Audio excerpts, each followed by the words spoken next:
Alright guys, welcome back. Today we're going to I got a few requests to how to reload 338 Lapua.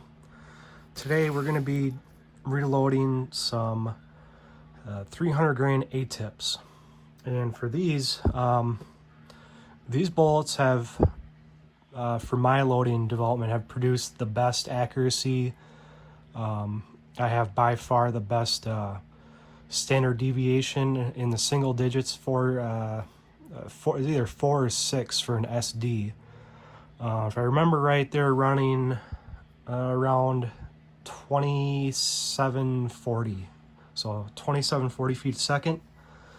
Let's take a look here. This is what they're expensive bullets, but what we're gonna do is show you why they're expensive. So let's open this up. Get open this end here already. So you get a cloth bag to put all the bullets in. And when Hornady makes these, when they run them, they come off the shelf in sequential order. So here's what you get. You get 2 stacks of 50. Take these off.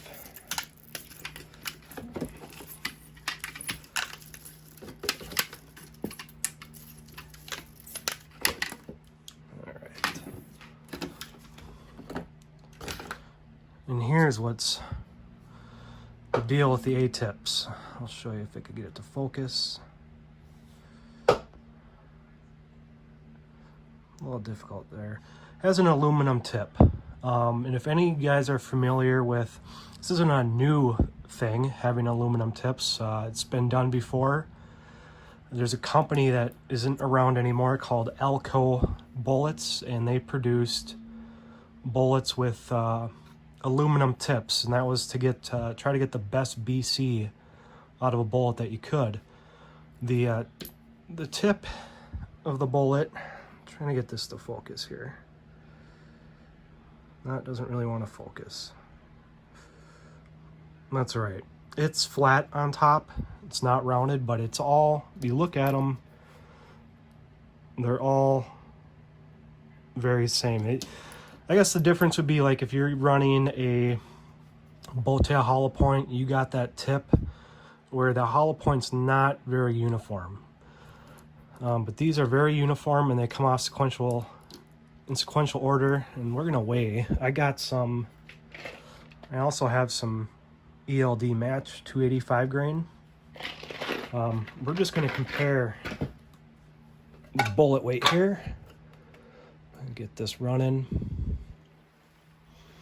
The most important thing when you're reloading, especially for long range or extreme long range, is you want everything to be very consistent. You want the bullets to weigh the same if you can. You want the cases to be all the same case brand, because if you use cases, mixed brass, the internal volume could be quite a bit different. And from what I've seen, just running 338, I've run mixed brass before, and you're gonna get some pretty wild extreme spreads. You could have 50 to 70 feet difference between rounds. So that's something to keep in mind. For when I'm using these, I'm using Nosler brass, and I found that those give me the best consistency. So let's weigh. I'm just gonna zero this out. All right, let's put away. All right. And I'll tell you what it weighs here. Let's change the units to, okay, this is 301 point grains. Let's just test a random one. 299.9. Do one more. 300.3. So those were within 1 grain, half a grain. Let's test the 285 ELD. Oops, if I can get this to 285.3.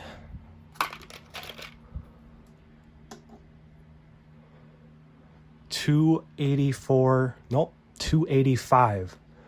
So we had 283, and that's 285.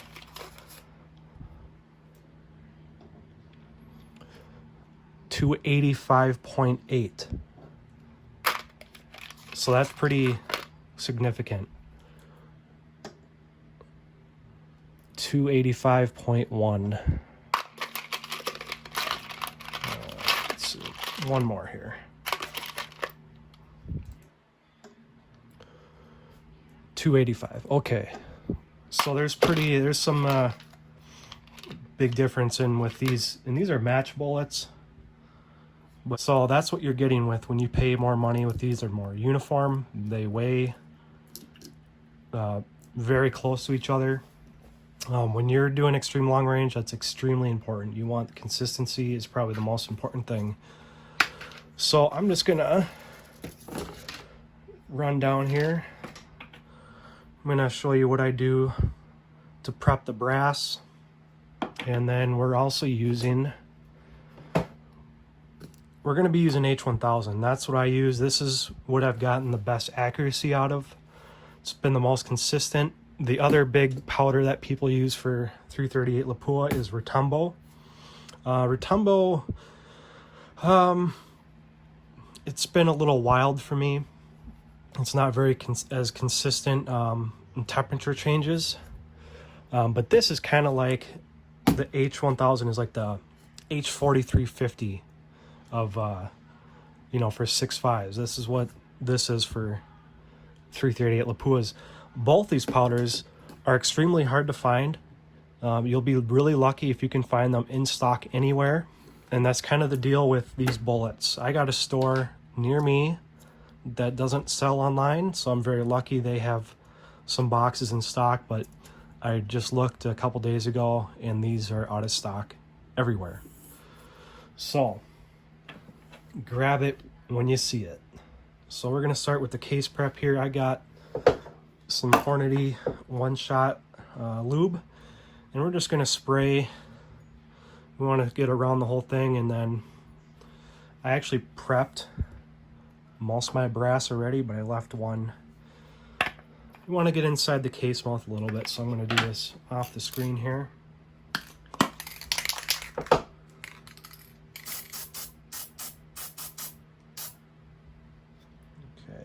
You're supposed to wait a couple minutes for this to set up, but I'm just going to run it right away.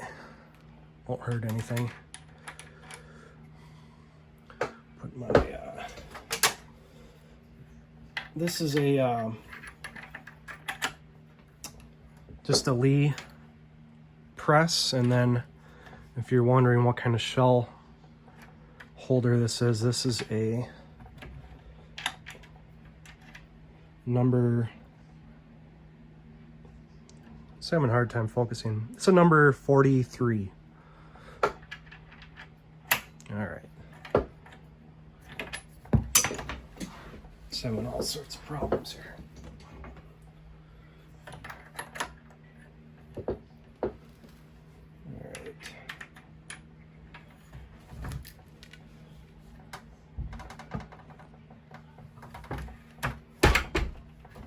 All right. And then I'll just run this in an ultrasonic cleaner. First, I'm gonna trim it. I have to use the same shell holder because I don't have two of them. This is already set up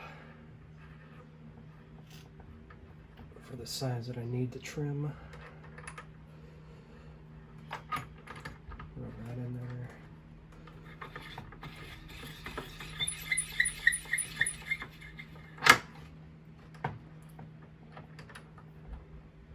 And that's pretty much done. I'll just chamfer the edges and then it'll be ready to clean.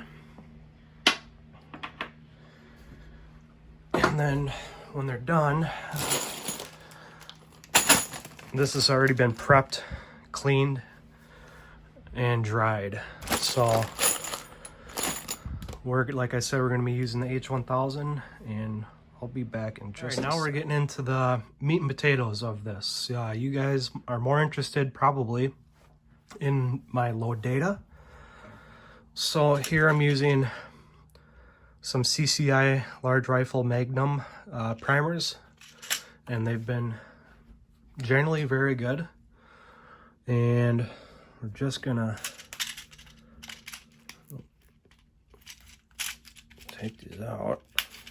All right, I'll try to just take one out right now. And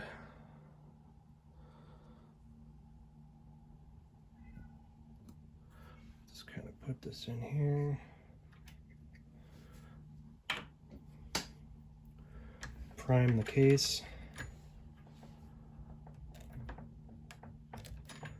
All right, got that primed. Put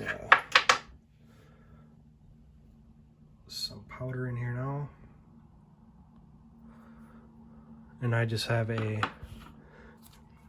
ghetto funnel, because the ones that I use for standard 308 size rifle brass is too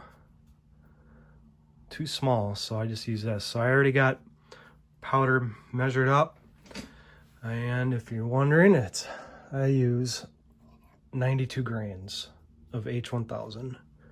Just gonna put this in.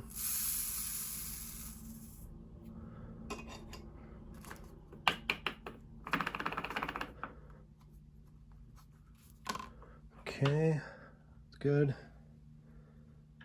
Now we're gonna load the bullet.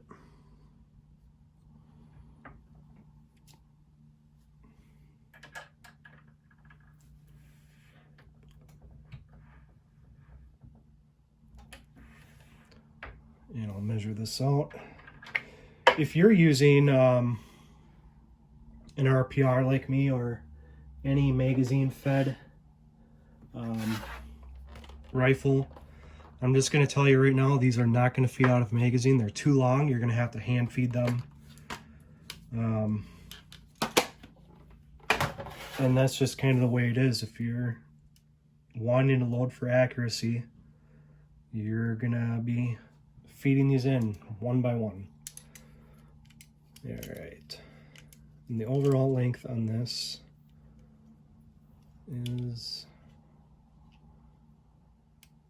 should be 3.865. Yep. 3.865. So that's my overall length you're running. The issue that I have with people asking me what my load data is the thing is, what I'm using, you're probably going to get different results out of your rifle. Each and every rifle is different, even if they have the same model. Like if you're running an RPR like me, you're going to want to do your own load development. And quick,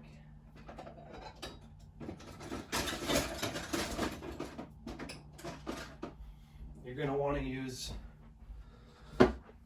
this guy here, and this is an overall length gauge. So what you do is, to figure out the overall length, the most that you can have the bullet to the lands is you put this, you get your rifle, you take the bolt out, you put this in here, and you feed it through, and then you push the rod forward, lock this down, and then you measure it, and then you can figure out exactly where you need to be.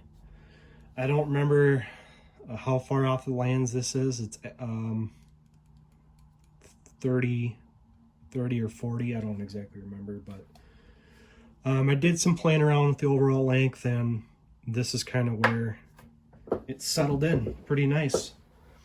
So I don't think I have any more to add. I don't want to get real into detail about loading or reloading. There's plenty of videos out there, but this is more for the people that keep asking me about the 300 ATIP. So this is, it's already a longer video than I wanted it to be. If you guys have any questions, just shoot a question in the comments. I'll try to get to you. And I've got a few more videos coming out. I got some optics video, 2 optic videos. I got one accessory video that will be coming out here shortly. So if you're not subscribed, please subscribe, and I'll see you in the next video.